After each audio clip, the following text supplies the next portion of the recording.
Analysis now with Steve Keen in Amsterdam. He's an economist and visiting scholar at the University of Amsterdam. Thank you so much for joining us, Steve.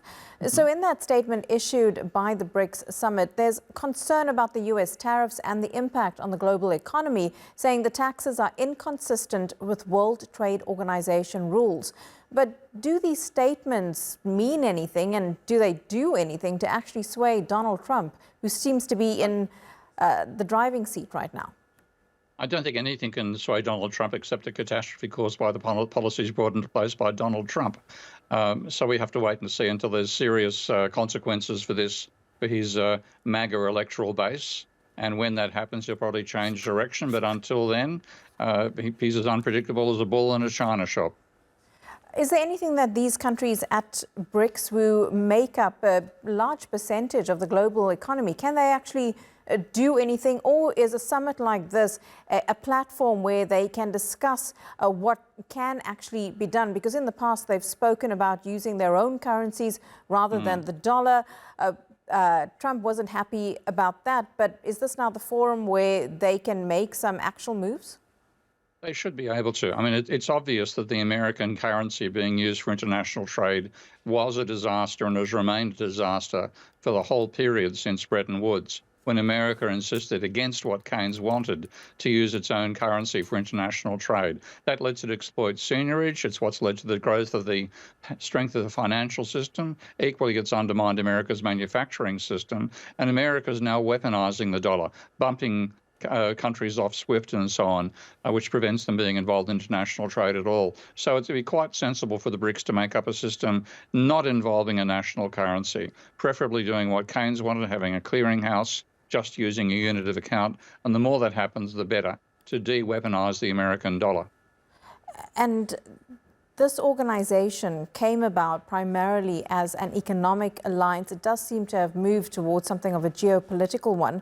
But how powerful can this group be in taking on Western nations? Or is it a matter of that they are also quite divided within themselves when it comes to the politics within each country? Oh, global politics is always the case of division rather than unity.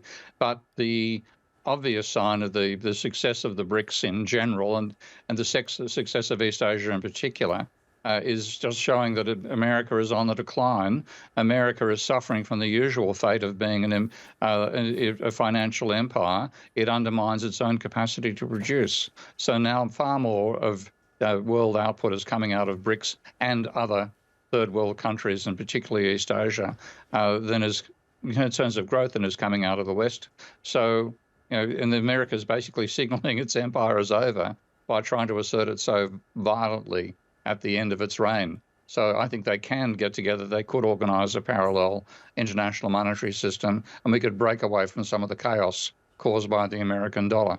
Does that play into any of the comments that we heard from Vladimir Putin today? He isn't, of course, at the summit because of that ICC arrest warrant, but he did tell leaders there that globalization is obsolete. What do you make of that comment?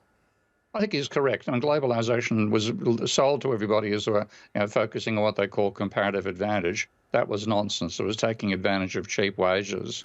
But China and Vietnam and many other countries have turned that on America by then using export revenues to industrialize their economies. So globalization was actually a mistake.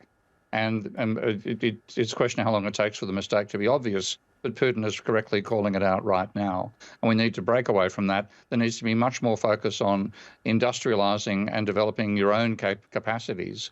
And I think that's what the BRICS themselves have been doing to fight America. They could do it, and they could continue growing stronger than the West indefinitely. Steve Keen, really appreciate your take on the BRICS summit. Thanks very much.